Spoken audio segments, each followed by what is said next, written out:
Paul Walker's final film has moviegoers charting Furious 7 to a record opening. The seventh film in the Fast and Furious franchise obliterated overseas records with $43 million in 33 markets Thursday, according to Hollywood Reporter. That implies the film has earned $60 million in 2 days, placing it on track to shatter the $62.90 million opener of the franchise's very first film. In the United States, Furious 7 picked up $15.8 million from 3,069 Thursday evening showings according to Selection.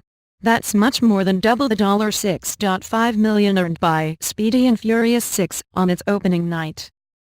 The estimated opening weekend of $125 million is anticipated to set the record for April, quickly topping Captain America: The Winter Soldier, which debuted last year with a record $95 million.